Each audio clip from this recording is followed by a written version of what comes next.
Welcome back to Project Tug. On this week's episode, I'm going to be focusing on trying to get a few of the deck details done. Mostly adding a handrail around the whole top of the ship, finishing a bit of a white pinstripe along this area here, and adding the supports which go underneath the handrails. This is probably going to take me a few days to do, so expect a few jump cuts along the way, as there'd simply be too much to show, and I'm sure no one wants to watch me cut out over 100 beam supports. Anyway, let's get on with it. Now for the hand railing, I'm going to be using this 2mm by 5mm strip wood. It's relatively inexpensive. You can pick a metre length for this stuff up for about 60 pence. I think I bought about 20 for this ship just to be on the safe side. I originally thought I was going to have to be planking the hull, but it turns out it's a steel deck, so there you go, live and learn, and I need to get my use out of this stuff. Process to put the hand railings on, it's really simple really. I'm not going to show the whole thing as it's going to take hours and there's not going to be much of any interest to watch. Put it up against the part that you want to put the railing on, draw around it as you can see there. Once it's been drawn round, trim it out to fit, and then glue it on with 2-part adhesive. Once I've done that one piece, I'm going to work my way around the entire top of the ship. Only bit that's going to be any different is the front, and for that, because it's such a tight curve, I'm going to have to get hold of some of my 2mm birch ply that I use to deck the hull, and copy out that piece and simply glue it on just like the rest. Anyway, I'll get back to you once that's done. Quick note on the 2-part epoxy resin, always make sure that you mix it thoroughly, otherwise it just won't cure, and what you'll be left with is a horrible sticky mess. So mix it for 10, 20 seconds, 30 seconds, 40 seconds, just keep mixing as long as you dare. The stuff does take a while to go off, so a couple of minutes out of its working time isn't going to really make much of a difference. Anyway, I'm going to get back to the gluing. And this is some time later. I found a slight change of plan during the working process, as how often there is. Found it easier to crack the strip balsa and then bend it into the shape and use long pieces rather than cut out loads of little small ones. There'd be far too much filler having to go on if I did that kind of thing. But as you can see, she's all taped down, and there's nothing I can really do with her this evening until that epoxy resin's dried. Anyway, let's get back to her tomorrow then, I suppose. While all that's been drying, I've just decided to cut out these mooring posts, and I'm going to paint them matte black and fit them at the same time as this, because it's going to still take till tomorrow for that to be dry. And that's the following day, all glued down and ready to paint. So I'm going to get on with painting. Just using acrylics for this.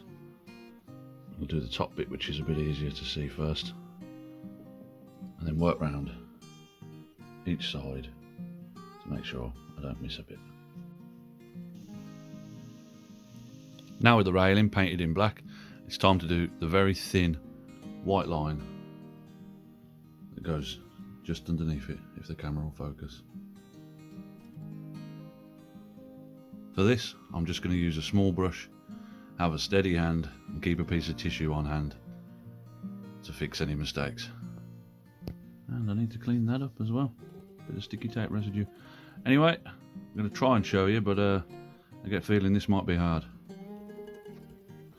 Now with this, I'm just going to go slow and steady, and I think this is probably going to take 2 coats to build up to the right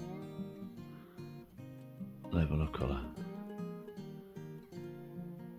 In fact, I don't think I'm going to be able to film this, as it really feels like I need to be using 2 hands to steady that brush.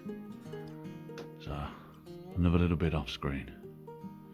And that's the pinstriping done. She's really starting to look smart now, and I can really imagine what this boat's going to look like when it's all said and done. Now the next 2 bits I've got to do, firstly, is install the bulwarks. These are supports that go around the edge of the ship to hold up all the railings. I'm not going to make proper ones. If you did proper ones, you'd have to hand carve every single one individually, and I really haven't got the patience for that, I'm sorry. These are just going to be cheap ones. I've painted up some 1/16 balsa, and I'm just going to measure along and pop them in at about 2-inch intervals. It'll just give the impression of the bulwark, so For me, that'll be good enough. And the other last bit I've got to do is this. This is the back rudder control cover for in the back of the ship here. I'm going to fit in there.